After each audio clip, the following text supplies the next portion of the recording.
রাষ্ট্রপতি শ্রীমতী দ্রৌপদী মুর্মুর কাছে আমরা রামনগর বেড়াখাল গ্রামের মাইরা পাইবি সংগঠনের পক্ষ থেকে আপনার কাছে নিবেদন করছি।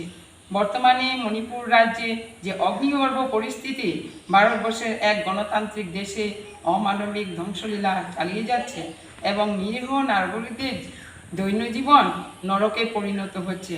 কেন্দ্র সরকার এবং রাজ্য সরকার আইন শৃঙ্খলার বজায় রাখতে ব্যর্থ হচ্ছে।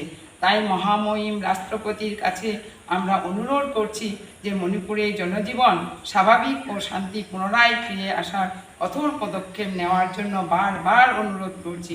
না হলে আজকে মণিপুরের অস্তিত্ব ও ঐতিহ্য সব হারিয়ে যাবে। মণিপুর কি ভারতবর্ষের অধীনে নয় কি? মণিপুরকে কখনো আমরা বিভক্ত হতে দেব না। যদি প্রাণ দিতে হয় আমরা প্রস্তুত। Marangdev Krishna Mohan Singha Ramnagar Berakal Kata Memorial Club ki President ngasi July ke tang manga sida lepak jinja kesen mini sida Manipur da thokhiba thokba siki dama akoi Berakal da akoi Assam da leiba Barak Valley ki oina kundhat ko sidi manungda akoi tu Berakal la se asidwa ngasi saluk jari basini Manipur da thokhiba thokba sini asi nungai ta ba tungko ko duma Pernah nasi mayang pun guna mengai dapat pun di sini.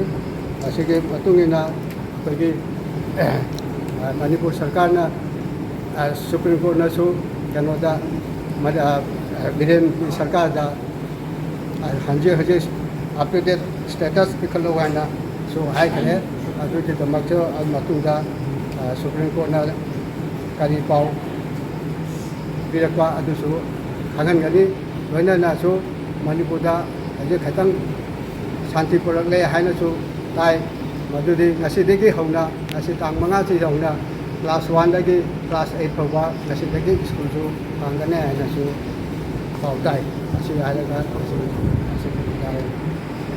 ngasi Manipur kanba makalna organize tawraga kungang chamaga kunthra manga da pangthoi ba asumaina akhoi gi ngasi Berakal gi Hari Mandir da Berakal gi Maira Pabi Loop amadi Kata Memorial Club Organization kaya nasu thawai haksang jaw na ngasi wa Baiga Sandra Loop na jingba puna mangna ngasi akoi thawai haksang jaw na ngasi wakat mifam masi pangthok se adoi akoi na atei akoi ga sunta haijaba pamjade akoi na supna tagi pami. We want no violence, we want peace in Manipur. Si hairaga ihak matang asida dum akoi gi Berakhan gi magai Maira Pabi Loop mayam gi magai dagi dum kuramjari